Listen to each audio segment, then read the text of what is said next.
Hartlike goeiemôre van my kant af, weer eens 'n wonderlike voorreg om so saam met u te wees en mag die Here ook vir ons ryklik saam seën.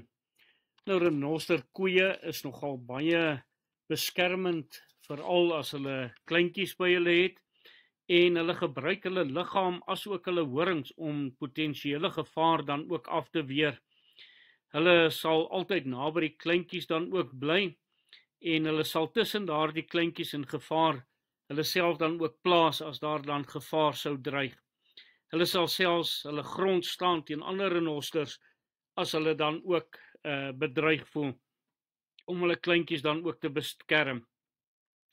En hulle is gedurig op die hoede om te kyk na gevare. En soos hierdie ou kleintjie staan daarso by sy ma, lyk amper asof hy haar 'n swinkie wil gee en daardie dankbaarheid teenoor die beskerming. Net so in die woord van die Here kom daar 'n pragtige gedagte in Psalm 23 vers 1. As hy sê, 'n Psalm van Dawid, die Here is my herder. Om te kan getuig dat die Here sy herder is, moes hy in persoonlike verhouding met daardie herder dan ook gewees het om te kon sê dat die Here sy herder is. Die sleg daarvan is dat ons ook in die woord van die Here lees in Jesaja 53 vers 6, ons almal het gedwaal soos skape. Ons het elkeen sy eie pad geloop. En as ons hier praat van die gedagte, ons almal het gedwaal soos skape, is daar geen mens wat uitgesluit is uit hierdie saak uit nie. Dit is die toestand van elke mens, en hierdie toestand is ons gebore, en die geneigtheid wat daar onder die mens is om dan ook af te dwaal, dit is sy natuur, daardie weerloosheid van 'n skaap, en hy kan homself nie verdedig nie. Verdediging is maar gering onder 'n skaap, daarom dat hy so maklik prooi van die wolwe dan ook val. En die mens is in sy eie, is hy so eiesinnig, hy wil van homself afhanklik wees, hy wil nie hulpeloos of hulp van mense af hê nie, en daarom dat hy sonder 'n herder is, en so leer die woord van die Here, elke een wat sonder 'n herder is verlore, hy's gedoem, en dat hy die jammerlike prooi dan ook kan wees van sonde, van ongeloof, maar ook, soos die woord van die Here sê, die ewige dood.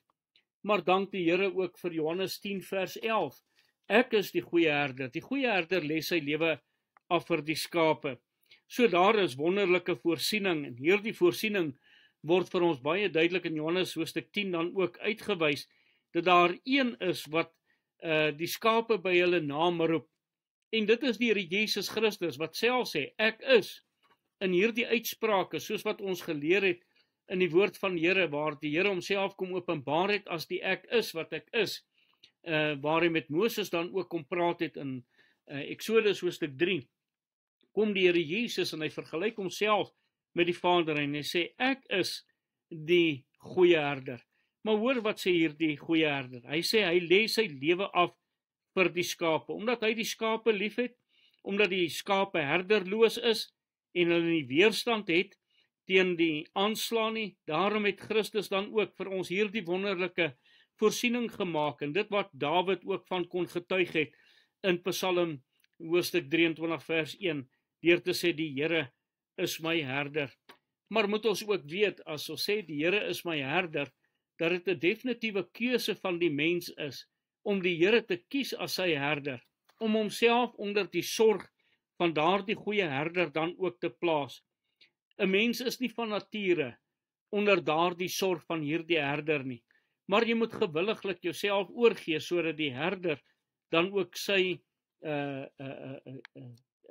bestuur oor jou lewe dan ook kan uitoefen.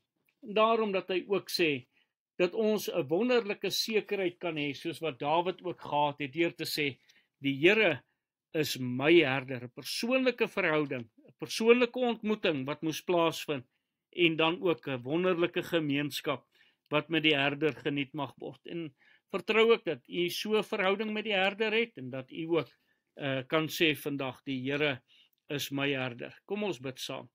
Hemelse Vader, dankie vir u liefde, u sorg en voorsiening, sodat Jesus ook ons herder kan wees, vir hulle wat nog nie daai sekerheid het nie, dat hulle ook sal seker maak om Jesus as hulle verlosser en saligmaker aan te neem. Amen.